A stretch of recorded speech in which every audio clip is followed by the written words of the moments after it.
The old cabin's timbers groaned in the Tennessee twilight, its weathered planks holding decades of unspoken stories.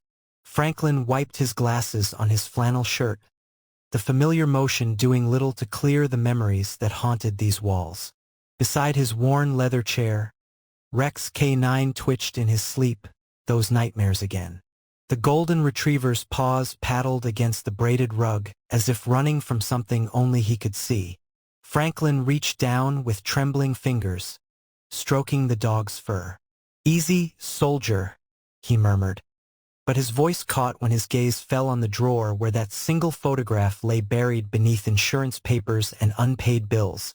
Outside, the wind carried more than just the scent of pine tonight. It carried destiny. And Rex K9 had caught its scent. A gust rattled the window panes like skeletal fingers as Rex K9 suddenly bolted upright, his entire body tense as a bowstring. Franklin's coffee cup froze midway to his lips.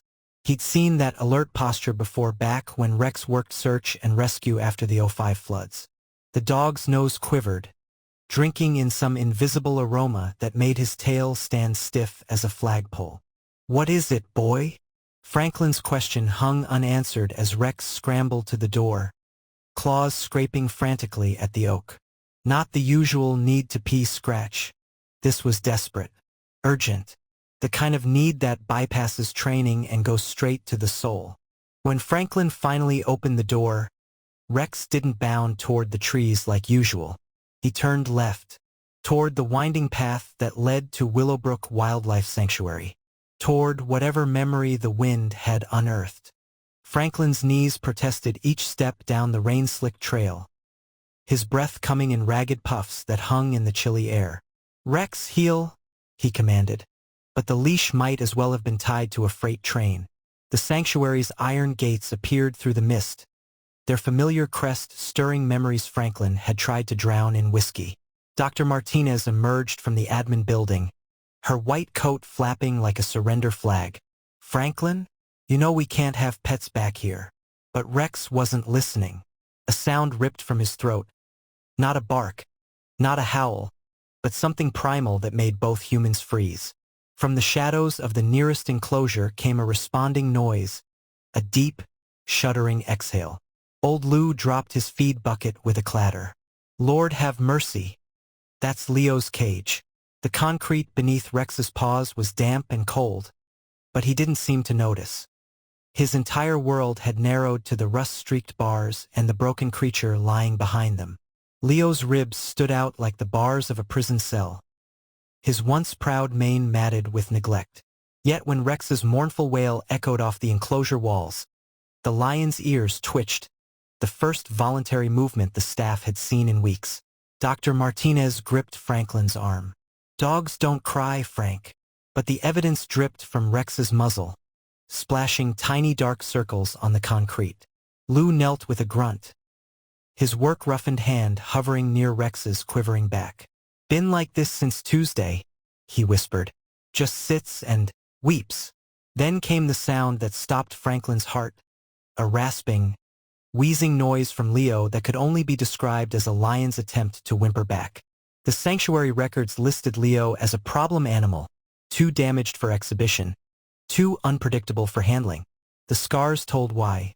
Jagged lines crisscrossed his flank where claws had dug too deep, and his front paws ended in smooth nubs where his claws should have been. Yet when Rex pressed against the bars, this broken king did something extraordinary. He dragged his emaciated body forward inch by painful inch, his breath coming in ragged gasps. Lou made the sign of the cross. That cat hasn't moved voluntarily in a month of Sundays. Franklin's mind raced with impossible questions until Dr. Martinez's clipboard slipped from her fingers. The falling pages revealed a photograph Franklin wasn't meant to see. A tiny lion cub huddled beside a golden puppy in a cage barely big enough for either. Both wore identical scars on their left shoulders. Both wore identical expressions of terrified hope. Lou's gnarled fingers trembled as he pulled a battered Polaroid from his wallet. The colors had faded to ghosts, but the image remained clear. A lion cub no bigger than a house cat with a golden retriever puppy curled around him like a living blanket. Found this when we cleaned out the transport trailer after the bust, Lou whispered. Thought it was just one of those things. Franklin's throat closed as he recognized the puppy's distinctive white sock marking. The same one Rex K9 had on his right forepaw. Dr. Martinez's professional demeanor cracked. They were confiscated together from that damned roadside zoo in '09. The pieces clicked together with almost physical force. The nightmares, Rex's obsession with this particular cage, the way Leo's ruined paws reached for the dog with something beyond instinct. These weren't just animals. They were war buddies who'd survived the same hell. Rex's nose told the story his brain couldn't articulate. The metallic tang of old blood. The acrid stench of fear sweat soaked into concrete. The lingering ghost of cheap antiseptic that never quite masked the rot. Memories flooded his canine consciousness in scent and sensation rather than images. The bite of a shock collar, the warmth of a smaller body huddled against his in the dark, the taste of tears when they licked each other's wounds. Franklin saw the moment of recognition in his dog's eyes and made the decision without conscious thought. Open the gate. Dr. Martinez's protest died in her throat when Leo made a sound none of them had ever heard from a lion, a high, keening wail that raised the hair on every human arm. Lou's keys jangled with finality as he turned the lock. Ain't no science can explain this document, but my granddaddy always said love's the one thing even a lion can't forget. The creak of the gate hinge sounded like Judgment Day. Rex hesitated for just a heartbeat. Even soulmates can fear the ghosts of trauma. Then stepped into the enclosure with his tail high. Leo's reaction shattered every animal behavior textbook in existence.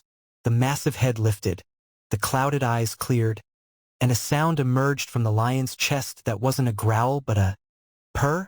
No, deeper than that. More visceral. The kind of noise a child might make when reunited with a lost parent. Franklin's knees gave out as Rex closed the final distance and did what he'd done 1,000 times as a pup. He licked Leo's scarred muzzle with quick, desperate strokes. When the lion responded by wrapping his massive forelegs around the dog in a clumsy embrace, even Dr. Martinez stopped taking notes. Some truths don't need documentation. Cell phones emerged like flowers after rain, but Franklin only had eyes for the miracle unfolding before him. Rex had settled between Leo's front legs, his back pressed to the lion's chest in perfect mimicry of that long-ago Polaroid. Leo's tongue moved in slow, rhythmic strokes across Rex's ears, the same comforting gesture they'd shared as babies when the night terrors came. Luz whispered, "Would you look at that?" barely registered over the collective sniffling of the gathered staff. Then Leo did something that would make the viral video hit 10 million views by morning. He rested his massive head gently atop Rex's back and closed his eyes with a sigh that seemed to say, "I've been looking for you." In that moment, the sanctuary's strict, no interspecies contact policy didn't just get bent. It got rewritten in the ink of second chances. Lou's tear hit the concrete with an audible plink. The old caretaker made no effort to wipe his face as he watched Leo nuzzle Rex's neck with a tenderness no one believed lions possessed. 25 years I've been doing this job, he rasped. Seen cubs born, seen kings die, but I ain't never seen. His voice broke as Leo's rough tongue caught a tear trailing down Rex's face. Franklin understood what words failed to capture. This wasn't just recognition. This was absolution. Dr. Martinez finally lowered her phone. Her clinical detachment drowned in the tide of emotion. "We'll need to run tests, document." But Lou was already walking away, waving her off. "Some things ain't yours to document. The morning sun broke through the clouds then, painting the unlikely pair in golden light as Rex's tail thumped a steady rhythm against Leo's side. Message received. Mission accomplished. Welcome home. The sanctuary lights flickered once.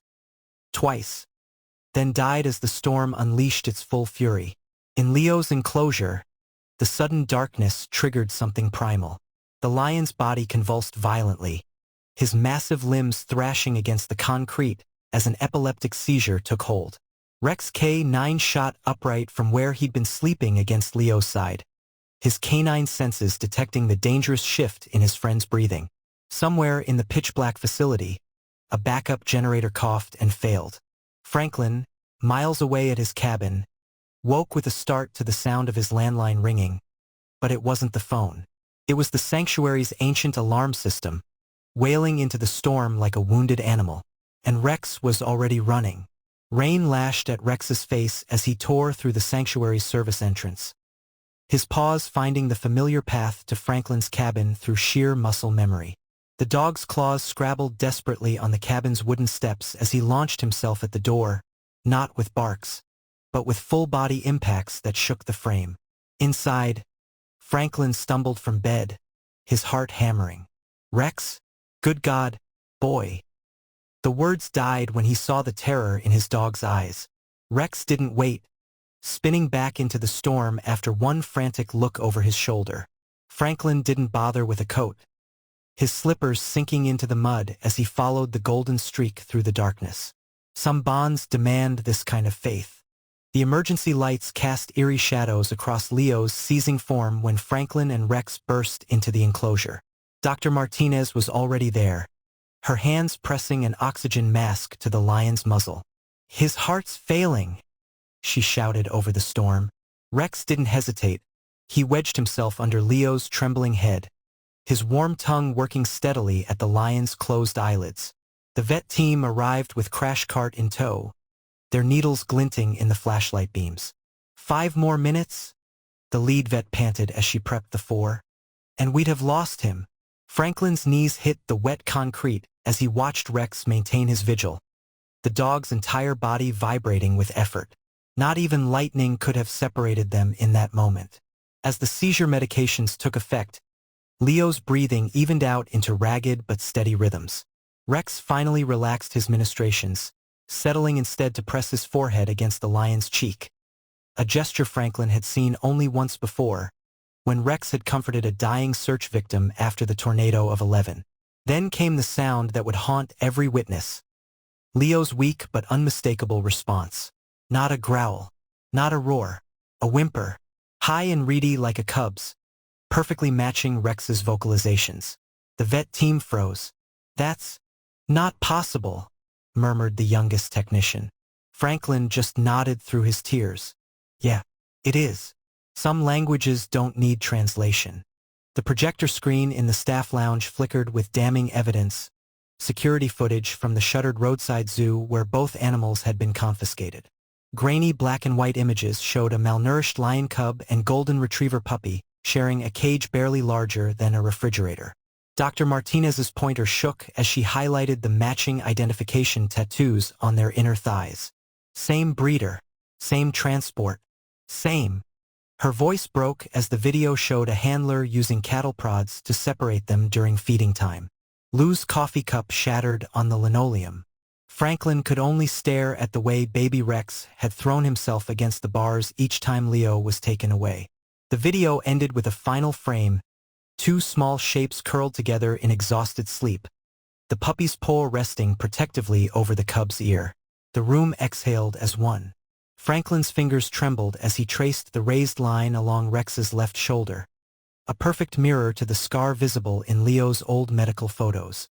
"This wasn't an accident," he murmured. The vet nodded grimly, shining her penlight on the distinctive zigzag pattern. "Branding iron." They marked their inventory. Outside the exam room, Leo paced his recovery enclosure with uncharacteristic agitation, his roars shaking the windows each time medical staff touched Rex. Dr. Martinez watched through the glass, her scientific detachment crumbling. "We thought the separation anxiety was about territory," she whispered. "It was never about territory." The truth hung between them. These scars weren't just physical. They were roadmaps to a shared nightmare. The sanctuary's education director threw his manual onto the conference table with a slap. "This contradicts everything we teach."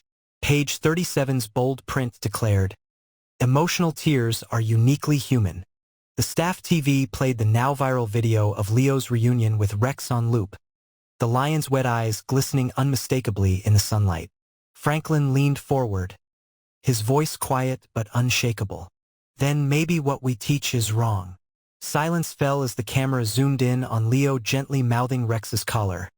"Not to bite, but to groom, to remember." The education director slowly closed his manual. Outside, a chorus of sanctuary animals began vocalizing in an eerie symphony, as if bearing witness to a truth deeper than textbooks. The donation box arrived unmarked at the sanctuary gates, just a simple cardboard crate containing a single filthy horse blanket. The attached Polaroid showed two tiny forms curled together on its surface, their bodies forming a perfect yin-yang of gold and tawny fur.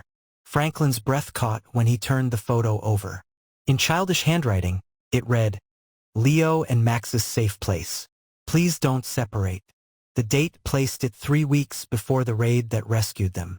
Rex sniffed the blanket once before letting out a sound halfway between a howl and a sigh, his entire body sagging with recognition. Leo's reaction was more dramatic.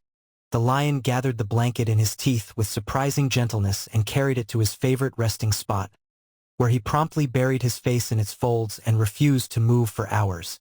Some smells are time machines.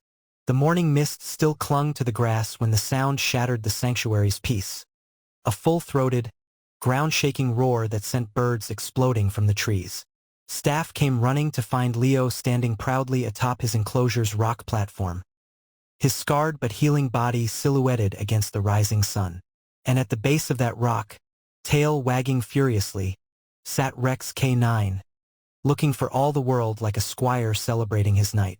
Franklin wiped his eyes as the echoes faded. "That's no distress call," Lou observed quietly. The vet nodded in awe. "That's a proclamation." Indeed, as the staff watched, Leo descended to nuzzle Rex before producing a softer version of the sound, more purr than roar, directly into the dog's ear. If lions could laugh, this would be it. Word spread quickly through the small town. Something miraculous was happening at Willowbrook. By noon, cars lined the access road as people came to witness what the news was calling the miracle friendship. But inside the gates, time seemed suspended. Leo lay on his side in the enclosure's grassy area, one massive paw draped protectively over Rex as the dog snoozed in the sunshine. No one spoke above a whisper. No phones clicked. Even the normally rowdy school groups fell silent, their young faces reflecting something beyond curiosity, something like reverence. Franklin watched from the shade of an oak tree as a tearful elderly woman pressed her hand to the viewing glass. "They remember," she whispered to her wheelchair-bound husband. "After all this time, they still remember." And in that moment, the entire sanctuary seemed to hold its breath. Not for science, not for spectacle, but for the simple, sacred act of bearing witness to love that refused to die. The security footage played in slow motion, Rex circling Leo's seizing form with military precision before bolting for help. Dr. Martinez froze the frame. "That's no ordinary dog behavior." Franklin's fingers traced the faded U.S. Army patch on his duffel bag. "Search and Rescue K9 Unit, 3rd Battalion," he murmured. The room fell silent as the video continued, Rex pausing at each gate, checking for exits like he'd been trained.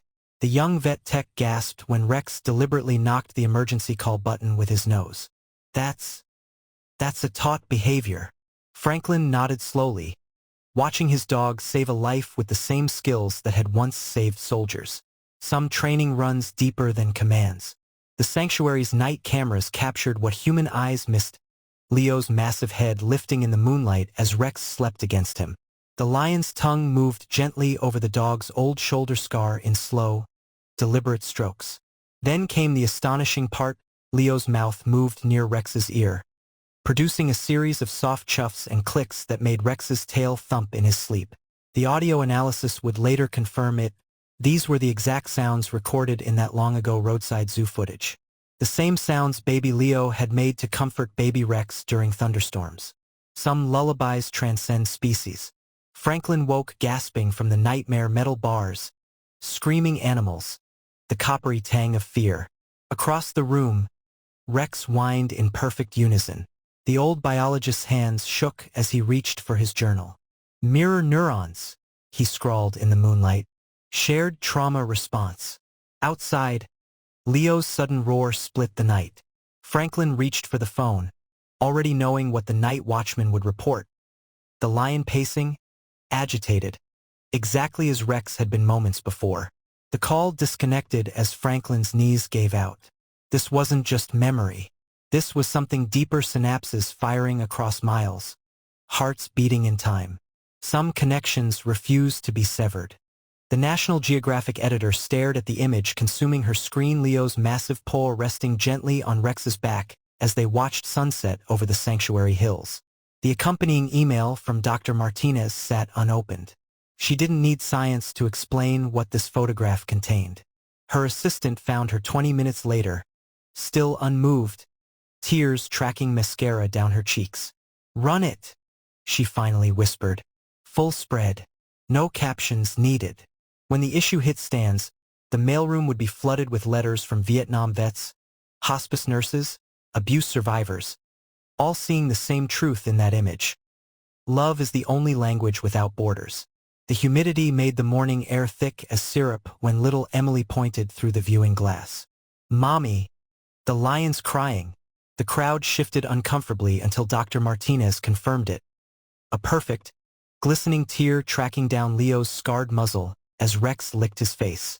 The elderly man in the wheelchair began whispering the 23rd Psalm. His wife's arthritic fingers tightened on his shoulder. "See, Henry? Even the lions know." The hush that fell wasn't scientific curiosity. It wasn't tourist fascination. It was the quiet of humans standing before something too sacred to name. Some truths arrive without fanfare. Dr. Ellen Briggs had euthanized everything from mice to elephants in her 40-year career. But now her steady hands shook around the whiskey glass. "We were wrong," she told the silent conference room. The slide behind her showed Leo's latest brain scan. "This activity pattern." She tapped the pulsing red areas. "It's identical to human PTSD patients." The next slide froze every breath in the room. Rex's MRI, the same areas glowing. "They don't just remember," she whispered. "They remember together." When the Q&A began, no one asked about cortical responses or neurotransmitter levels. They asked only one question, over and over: how do we help them heal? The motion-activated camera caught it all, Rex's paws twitching in sleep as he made soft, woofing sounds.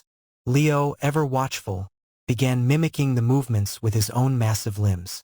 The security guard who reviewed the footage would swear on his mother's grave that the lion was dreaming the same dream as the dog. Franklin knew better when he saw the tape. "Not the same dream," he corrected gently. "The same memory." The way Leo's head tossed exactly when Rex's did. The synchronized flinch at some unseen nightmare. The way both creatures suddenly stilled, then relaxed in perfect unison, as if crossing some invisible finish line together. Some races are run in sleep. The small ceremony at Sanctuary's edge drew no media. Just Franklin, Lou, and Dr. Martinez standing around a freshly dug hole. The tattered red collar bore teeth marks no dog could have made. "He never stopped looking for him," Lou observed as Franklin lowered the relic into the earth. The records were clear. Leo had destroyed every enrichment toy except the red ones. The exact shade of Rex's first collar. Dr. Martinez placed the roadside zoo's intake photo atop the buried collar, two frightened babies huddled together. As they turned to leave, a sound carried from Leo's enclosure. Not a roar, but a low, vibrating hum that made Rex's ears perk up instantly. Some goodbyes take decades. The logbook entry was damning in its simplicity. Day 1, 10 a.m. Separated subjects for behavioral observation. The video footage told the rest: Leo's immediate, violent pacing. Rex's desperate clawing at the kennel door. After just 37 minutes, Dr. Martinez aborted the trial. What the cameras didn't show was her kneeling between their enclosures, whispering apologies neither animal could understand, or the way her trembling hands lingered over Leo's scarred flank when she returned him to Rex. The logbook's final entry read simply, "Some bonds defy science. Some truths require no evidence." The storm came from nowhere. One moment sunset peace, the next screaming winds. As sanctuary staff scrambled to secure animals, an unearthly sound rose above the chaos. Rex K9, standing atop Leo's rock platform, howled with a voice that didn't sound like a dog at all.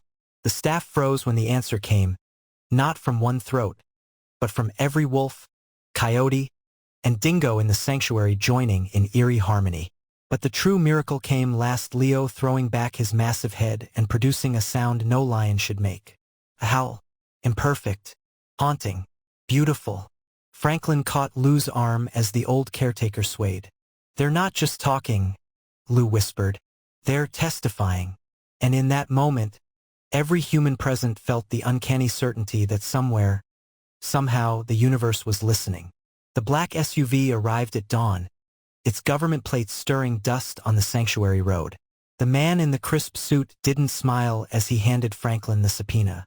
"We have orders to confiscate the animals."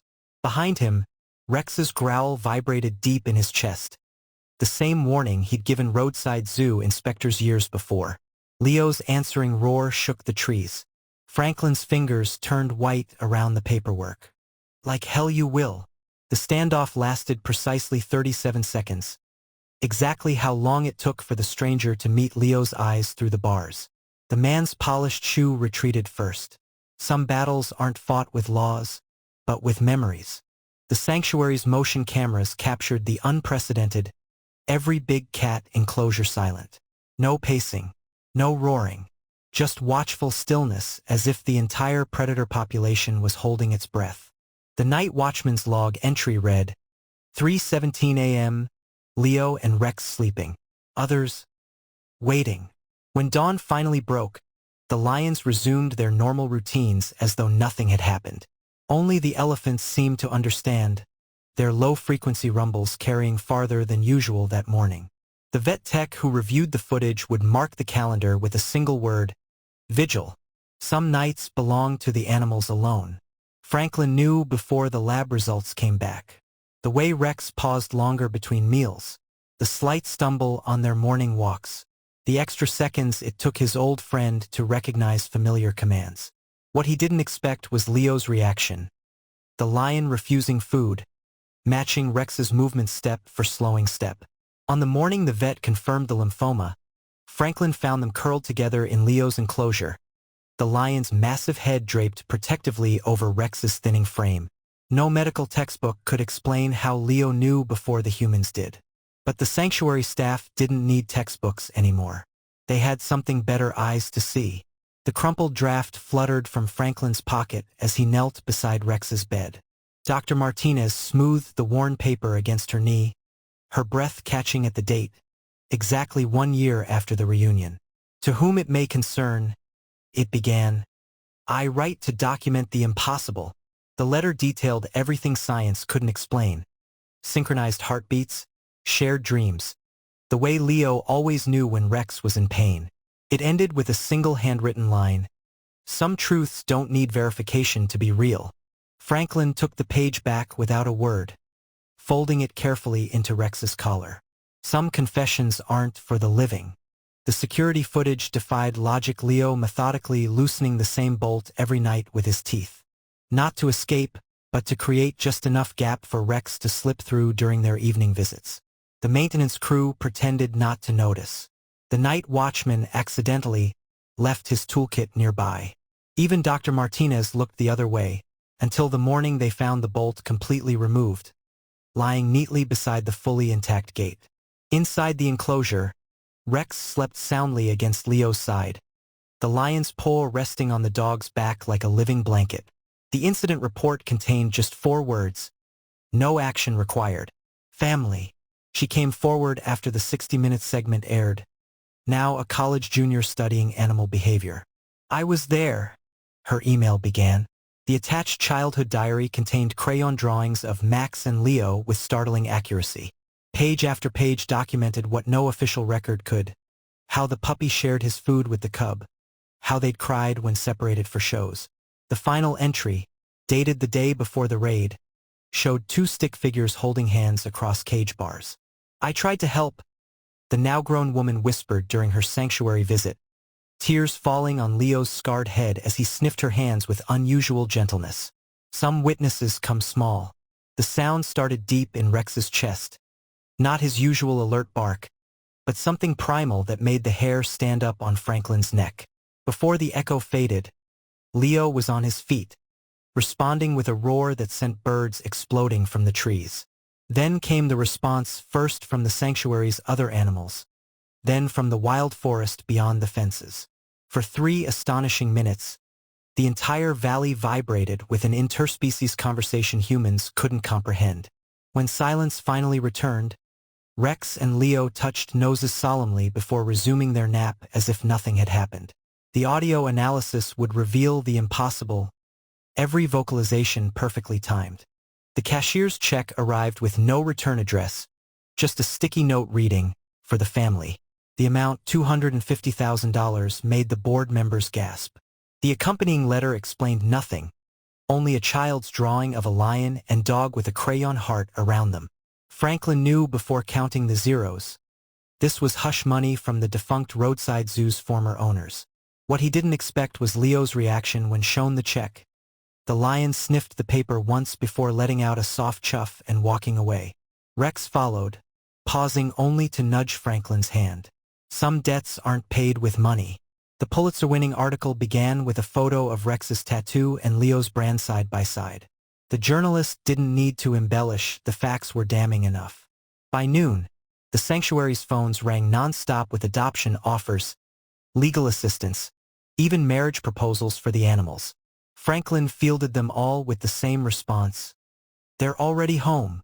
That evening, as cameras rolled outside the gates, Leo did something unprecedented. He carried Rex gently by the scruff to their favorite viewing spot and sat regally beside his friend, staring down the media scrum with ancient eyes. The message was clear before Rex even lifted his leg on the "no trespassing" sign. Kings don't beg. The old caretaker's harmonica had driven staff crazy for years. The same mournful tune every evening at sunset. No one knew it was a lullaby until the day a visiting ethologist recognized the melody from decades-old zoo footage, the exact sequence of notes a young volunteer had whistled to calm the traumatized animals. That night, as Lou's harmonica wavered through the twilight, cameras captured Leo and Rex settling into their sleeping positions in perfect synchronization, just as they had as babies. The ethologist's report would later note the physiological changes, synchronized heart rates, matching brainwave patterns. But Lou already knew the truth. The groomer's clippers revealed what years of fur had concealed: a perfect barcode tattoo along Rex's inner thigh. Franklin's coffee cup shattered on the clinic floor. That's an inventory mark. The vet's x-rays showed more microfractures in the ribs, old puncture wounds along the spine. But it was Leo's reaction that chilled the room. The lion pressing against the chain-link divider, his nostrils flaring as he sniffed the air, then releasing a sound halfway between a roar and a scream. Exactly 42 seconds later, Rex woke from sedation and immediately tried to lick Leo's paws through the bars. Some pain can't be medicated away.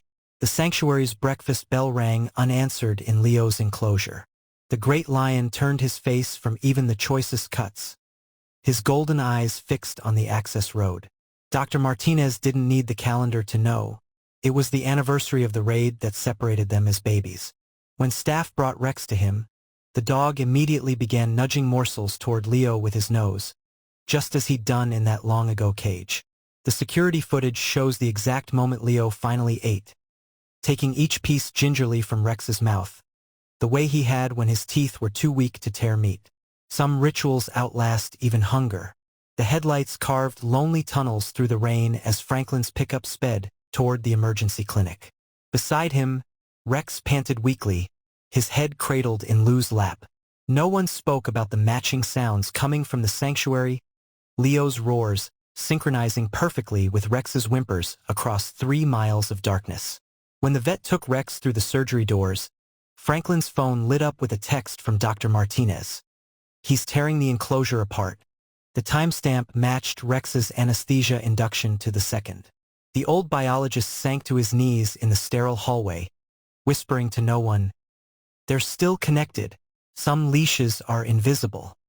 He arrived in a wheelchair pushed by a VA nurse, his military insignia faded but recognizable. "Served with K-9 unit in Nam," he rasped, eyes locked on Rex. The dog reacted first, tail wagging weakly despite the 4 lines. Then came Leo's reaction, not aggression, but a deep, vibrating purr as the old soldier rolled closer. When the man extended a trembling hand toward the enclosure, both animals moved as one to meet him. His parting words left the staff in tears. War's hell on all God's creatures.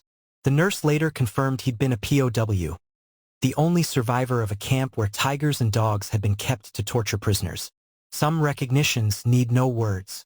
The dawn light caught Leo in profile, head bowed over Rex's sleeping form, his massive chest rising and falling in rhythm with the dog's labored breathing.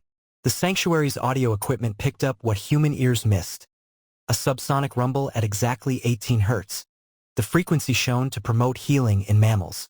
Dr. Martinez's medical report would later note Rex's improved vital signs that morning, despite no change in medication. But Franklin saw the truth in Leo's eyes when the lion finally lifted his head. Not hope, not fear, but something far older. Some devotions transcend biology. The vet tech screamed when Leo suddenly seized Rex's scruff in his teeth, but the dog didn't struggle. Instead, Rex went perfectly still as the lion applied precise pressure to specific points along his spine. The head vet's clipboard hit the floor. That's canine acupressure. No one could explain how a lion knew techniques only practiced by elite K9 physical therapists. Until Franklin found the decades-old photograph, a young Asian woman in a zoo uniform, her hands positioned exactly as Leo's teeth were now. The faded name tag read, Dr. Lin, Animal Rehabilitation. Some lessons are passed mouth to mouth. The kennel door stood open, the forest beyond alive with enticing scents. Rex hesitated, his cloudy eyes flicking between the wilderness and Leo's enclosure. The lion watched silently from his platform, making no sound, no movement to influence the decision. For 3 long minutes, the old dog swayed on trembling legs, then turned resolutely back toward Leo's gate. Franklin's tears fell freely as Rex collapsed exhausted at his feet. "He chose you, big guy," he whispered to Leo. The lion's response was to descend and gently groom Rex's face with a tenderness that needed no translation. Some compasses only point one way. The sanctuary staff held their breath as the neurologist's light moved across Leo's pupils. "Fascinating," she murmured. Even with advanced cataracts, his eyes track movement perfectly when Rex is near. The scans revealed more neural pathways lighting up in patterns never before documented in big cats. That evening, as sunset painted the enclosure gold, visitors swore they saw Leo's milky eyes clear momentarily when Rex rested against him. The old woman from the veteran's home nodded knowingly. "Love's the best medicine there is." Her wheelchair bore a sticker from the same VA hospital where Franklin had served. Some visions require no eyes. The stroke came fast, felling the old biologist mid-sentence as he regaled visitors with Rex and Leo's story. His final whispered words were lost to everyone but Rex, whose ears perked up moments before Franklin collapsed. What happened next became sanctuary legend, Leo roaring with such force that staff came running from across the compound, Rex herding them to Franklin's side with precision maneuvers from his K9 days. The ambulance arrived in record time, but it was the animal's actions that bought those crucial minutes. As the sirens faded, Leo gathered Rex close in their enclosure, the lion's massive body shuddering with something deeper than grief. Some goodbyes are written in the bones.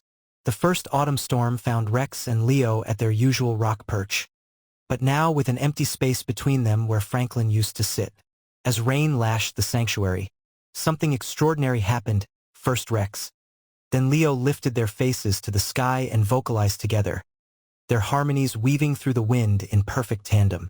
The security cameras captured every haunting note, but only Lou recognized the melody, the same one Franklin used to whistle on their walks. When the song ended, Rex laid his head on Leo's paw exactly as he had as a puppy. The rain continued falling, but the enclosure felt suddenly, profoundly dry. Some shelters aren't made of wood and stone.